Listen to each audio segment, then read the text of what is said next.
မြန်မာနိုင်ငံရဲ့ဝင်ငွေအကောင်းဆုံးဇမင်းသား၄ဦးပရိသတ်များအားလုံးပဲမင်္ဂလာပါရှင်စမ်းကြီးပါ page ကနေပြီးတော့ပရိသတ်တီအားလုံးကိုပြန်လည်လို့ကြိုဆိုပါရရှင်ရုပ်ရှင်မင်းသားတွေပဲအမှုပညာကြီးကိုသိန်းထောင်ကြီးရတယ်လို့ထင်ကြပေမဲ့တပင်မင်းသားတွေအောင်မြင်လာပြီဆိုရင်တော့ရုပ်ရှင်မင်းသားတွေထက်တောင်မှအမှုပညာကြီးတွေပို့ပြီးတော့ရလာကြပါတယ်ဒီနေ့ဗီဒီယိုမှာဆိုရင်တော့မြန်မာနိုင်ငံရဲ့ဝင်ငွေအကောင်းဆုံးဇမင်းသား၄ဦးကိုပြောပြပေးသွားပါမယ်။နံပါတ်1ဖိုးချစ်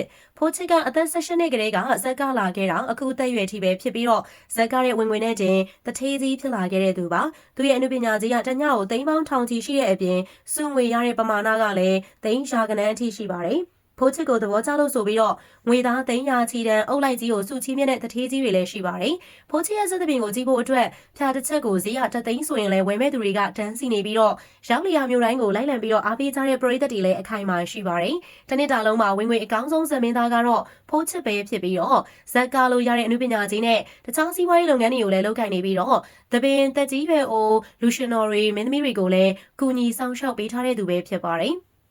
နံပါတ်1စွမ်းစာနီမြန်မာနိုင်ငံမှာလူကြိုက်အများဆုံးလဲဖြစ်တယ်လို့ဝင်ငွေလဲကောင်းတဲ့စွမ်းစာနီကကျန်းမာရေးကြောင့်ဇက်ကတောင်နားထားပေမဲ့လူချစ်လူခင်ပေါ်များနေစေဖြစ်ပါတယ်။စွမ်းအောင်မြင်တဲ့ခင်မှာမြို့တွေကိုဇက်တိုက်သွားကားရပြီးတော့အမှုပညာကြီးကလည်းအမြင့်ဆုံးဖြစ်ခဲ့ပါတယ်။ပရိသတ်တွေစုချတဲ့ငွေသားတွေပန်းစည်းတွေရွှေတွေလည်းရှိပြီးတော့ရုပ်ရှင်ရိုက်ကူးတာချက်ပို့ပြီးတော့ဝင်ငွေကောင်းတဲ့မင်းသားဖြစ်ခဲ့ပါတယ်။သူရဲ့ပွဲတွေကိုပွဲကန်ထရိုက်တရားအလူရက်ကိုငှားကြတဲ့အထိအားပေးခဲ့ကြပြီးတော့စွမ်းကားမဲ့စပွဲမှာဆိုင်ကန်းငှားကတွေပါဈေးတက်တဲ့အထိလူကြိုက်များတဲ့မင်းသားဖြစ်ခဲ့ပူပါတယ်။စွမ်းစာနီကလက်ရှိမှာအနားယူနေပေမဲ့လူကြိုက်အများဆုံးဇမင်းသားနေရာမှာပဲဆက်လက်ပြီးတော့ရပ်တည်နေဆဲဖြစ်ပါတယ်။နံပါတ်3စမ်းရည်မို့2025ခုနှစ်ထဲမှာပွဲဦးထွက်လာတဲ့မင်းသားလေးစမ်းရည်မို့ကလည်းပွဲကတာမကြသေးပေမဲ့ပွဲတွေကိုဇက်တိုက်ကပြရတဲ့အထိကိုအောင်မြင်နေပြီဖြစ်ပါတယ်။စိန်မျိုးရဲ့စပွဲကဘယ်မျိုးမှာကလဲဆိုပြီးတော့ပရိသတ်တွေမေးစားတဲ့အထိလူကြိုက်များနေရဲ့အပြင်အနုပညာကြီးမြင်မာတဲ့မင်းသားတက်လက်လည်းဖြစ်ပါတယ်။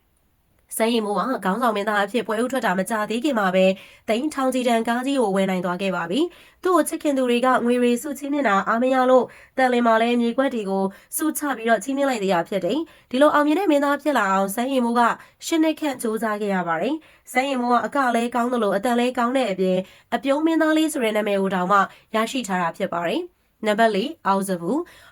ကလက်ရှိအချိန်မှာလူကြိုက်အများဆုံးမင်းသားနေရာနေပြီးတော့ပြိုင်ပတ်ကင်းဖြစ်နေတာဖြစ်ပါတယ်။မင်းသားအောင်စဘူးကကိုပိုင်ဇက်သပင်ကိုတီထောင်လိုက်တာဖြစ်ပြီးတော့သူ့ရဲ့ပွဲကိုကြည့်ဖို့ဖြာလက်မှတ်ဈေးက8000ကနေစတင်ပြီးတော့ရှိပါတယ်။လက်မှတ်ဈေးကမြင့်တယ်လို့ထင်ရပေမဲ့လည်းညစဉ်ညတိုင်းဒီပါဖျော်ဖြေပေးနေပြီးတော့လက်မှတ်မရလိုက်တဲ့ပရိသတ်တွေလည်းရှိပါတယ်။အောင်စဘူးရဲ့လက်မှတ်ကိုကြိုတင်ဝယ်ပြီးတော့မှောင်ခိုဈေးနဲ့ပြန်ရောင်းတဲ့အထိကိုလူကြိုက်များတဲ့ဇမင်းသားဖြစ်လာပါတယ်။အောင်စဘူးကိုသဘောကျတဲ့ပရိသတ်တွေကစုငွေသိန်းရာချီချင်းမြင့်လေးရှိပြီးတော့တညတာကရုံနဲ့တင်သိန်းထောင်ချီဝင်ငွေကောင်းတဲ့မင်းသားဖြစ်လာပါတယ်။အောင်စဘူးကဇမင်းသားအကောက်ဝါသနာပါလုံးလို့အမျိုးသားယဉ်ကျေးမှုနဲ့လူပညာတက္ကသိုလ်ကိုတက်ရောက်ခဲ့တဲ့သူဖြစ်ပါတယ်။နှစ်အတော်ကြာတဲ့အထိတခြားဇက်တီမှာကခဲ့ပြီးတော့အဲဒီနောက်မှာကိုပိုင်ဇက်သပင်ကိုတီထောင်ခဲ့ပြီးတော့လာပိုင်းအတွင်းမှာတထေးကြီးဖြစ်လာခဲ့တဲ့သူပါ။အခုဖော်ပြပေးခဲ့တဲ့ဇမင်းသားတွေထဲမှာဘသူ့ကိုသဘောအကျဆုံးဖြစ်မလဲ comment လေးထဲမှာရေးခဲ့ပေးပါဦး။အဆုံးထိကြည့်ရှုပေးတဲ့အတွက်အားလုံးကိုလည်းကျေးဇူးများကြီးတင်ပါတယ်ရှင်။